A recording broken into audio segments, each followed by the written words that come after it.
Olá, eu sou o Márcio Miranda e esse é mais um 15 Minutos, nosso podcast diário aqui da Gazeta do Povo.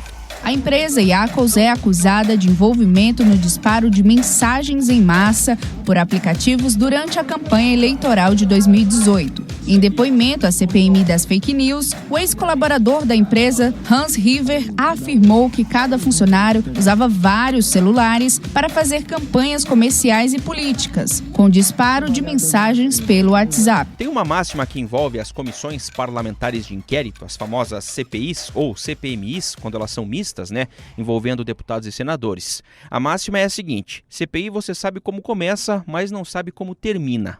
A bola da vez é a CPMI das fake news, que desde o ano passado está agitando o Congresso, com trocas de acusações, denúncias, antigos aliados de Bolsonaro que viraram desafetos, enfim. A pergunta que fica é a seguinte: a CPI pode ser realmente produtiva ou vai continuar apenas como esse campo de batalha? Eu menti? Você mentiu duas vezes. Outra coisa. Isso não é abuso não, porque eu falei no pé do ouvido dele que eu fiz a campanha política dele, ele tá atacado. O Olavo Soares, repórter da Gazeta em Brasília, está acompanhando toda a movimentação e nos conta os detalhes aqui no 15 Minutos. Olavo, eu acho importante a gente começar até relembrando o seguinte, Qual é o real objetivo dessa comissão? Por que ela existe, hein, Olavo? Olá, Márcio. Olá, pessoal. Um prazer falar com vocês. A CPI das fake news, ela foi criada dentro de um contexto até não só brasileiro, como internacional, A gente se recorda quando o Trump foi eleito em 2016, esse debate da disseminação de notícias falsas via internet, via aplicativos de mensagens, enfim. E aí, quando houve a eleição do Jair Bolsonaro em 2018, muitas pessoas, os adversários do Bolsonaro principalmente, alegaram que grande parte da vitória do Bolsonaro se explicaria por esses mecanismos de notícias falsas, que seriam mecanismos profissionais, mecanismos custosos, com muito dinheiro envolvido, para disseminar notícias falsas. E então houve esse ambiente,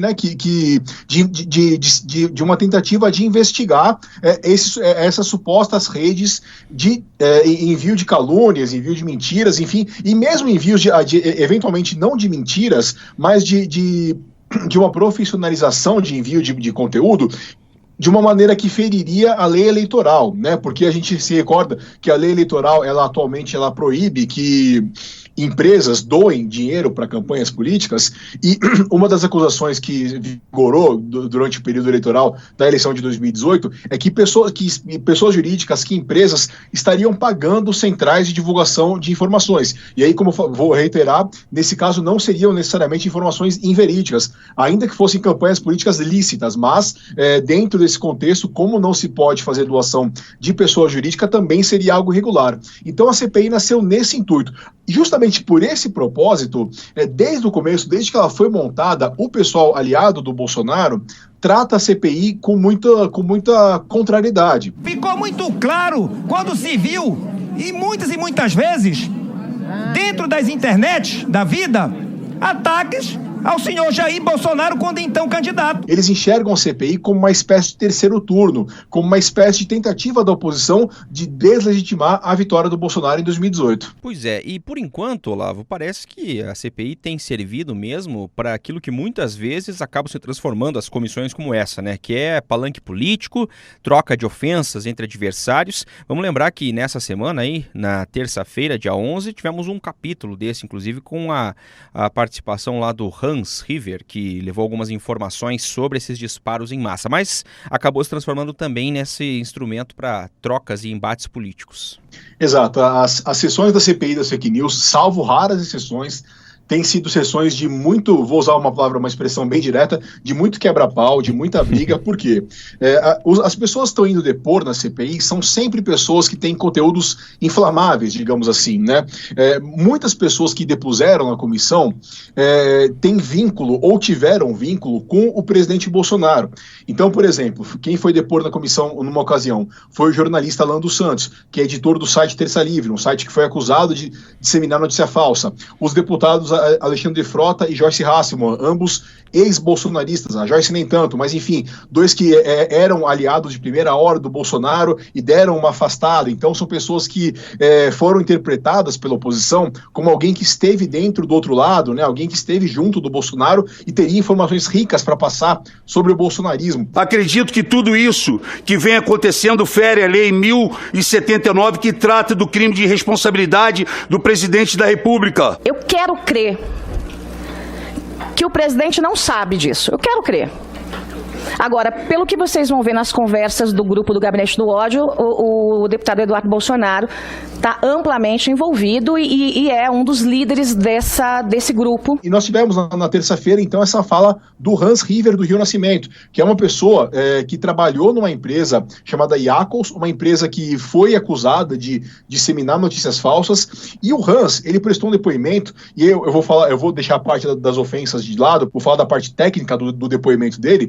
O depoimento dele foi muito rico em termos de explicar, de operacionalizar, de mostrar na prática, de quase que um beabá mesmo, de como funcionava a atividade da disseminação de notícias. Então ele mostrou caixas e mais caixas de chips de telefones celulares. Você tinha o seu computador e junto com o computador você colocava 4, 5 celulares emparelhados.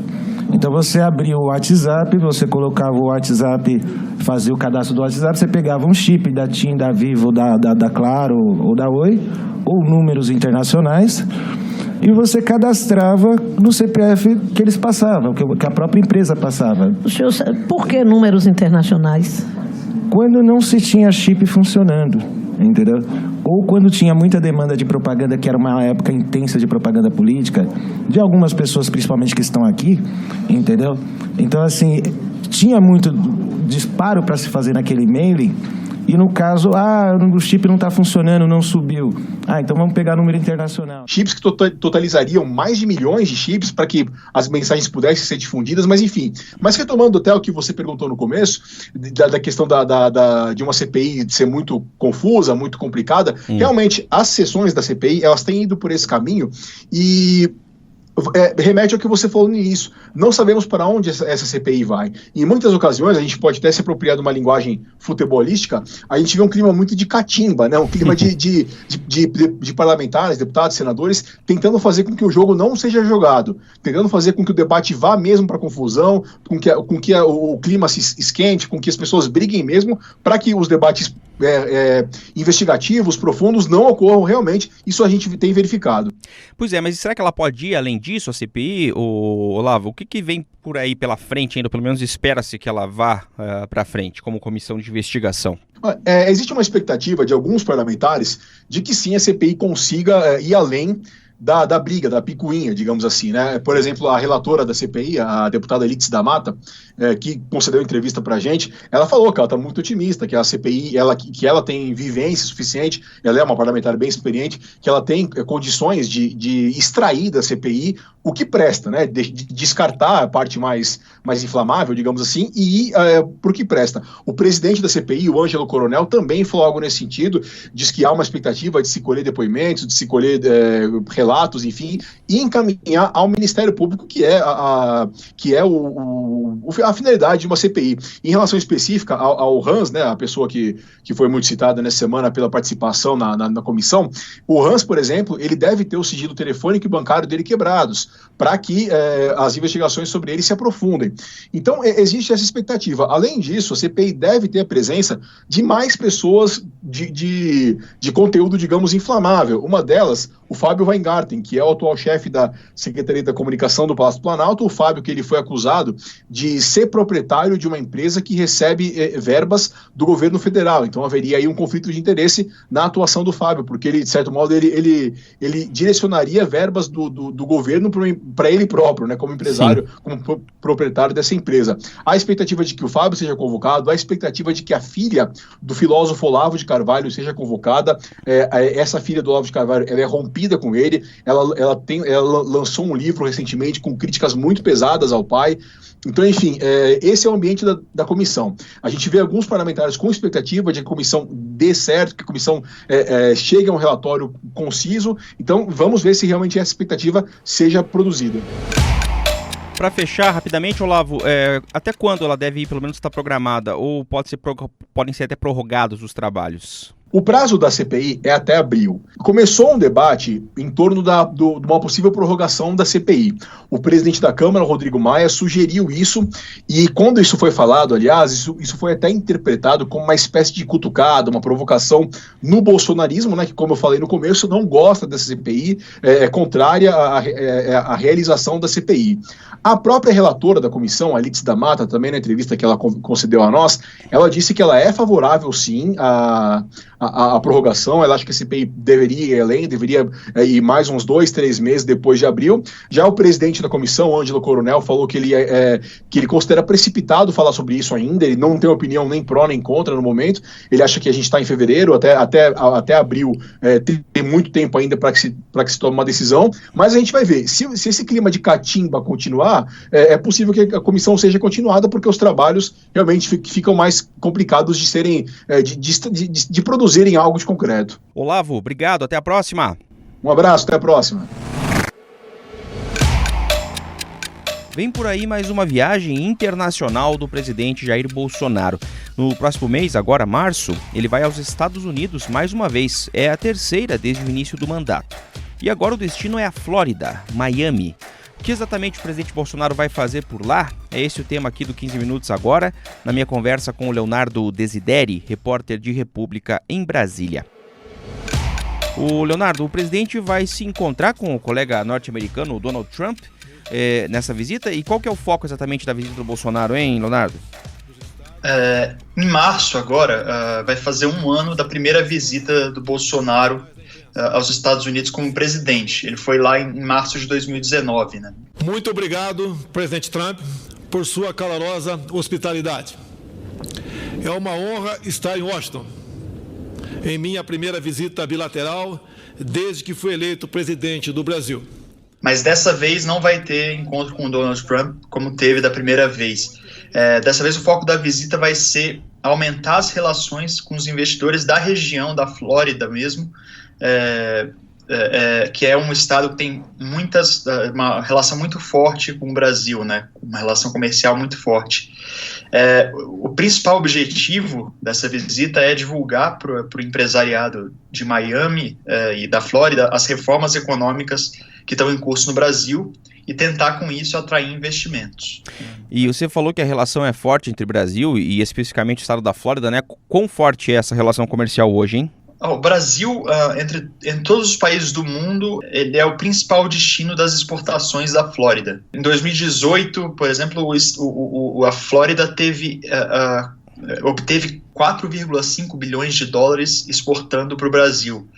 Isso é mais do que toda a Índia exportou para o Brasil. Então só a Flórida exporta mais do que toda a Índia, né? Olha só. A Flórida também é uma grande importadora de produtos brasileiros. Em 2018 foram 4,2 bilhões de dólares de produtos importados do Brasil, né? E também tem a relação da Flórida com a Embraer.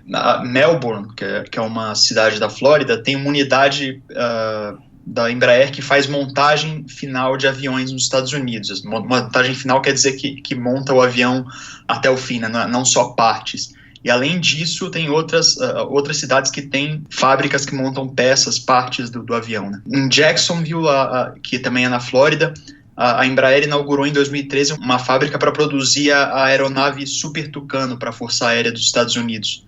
Então, por isso tudo, existe uma relação comercial muito forte do Brasil com a Flórida. O presidente Bolsonaro vai ter também encontros políticos, diplomáticos durante a viagem, Leonardo? Vai ter uma agenda com alguns parceiros políticos que ele tem em Miami, Partido Republicano.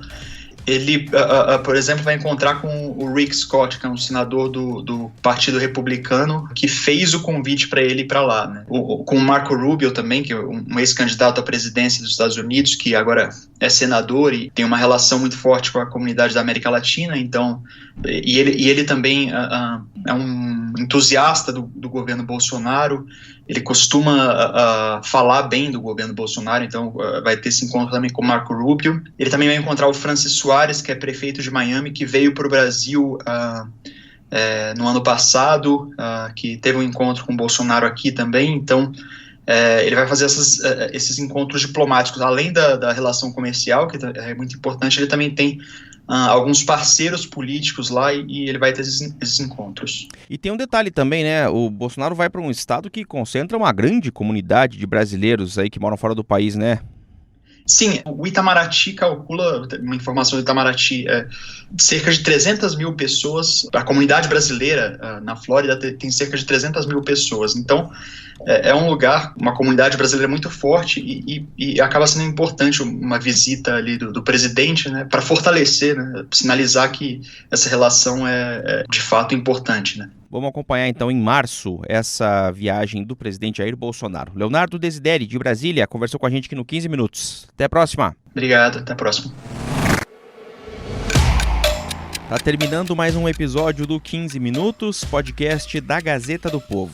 Eu lembro que o 15 Minutos tem a produção do Durval Ramos e da Jennifer Ribeiro, a montagem do Leonardo Bestloff e a direção de conteúdo do Rodrigo Fernandes. Eu sou o Márcio Miranda e agradeço muito a sua companhia.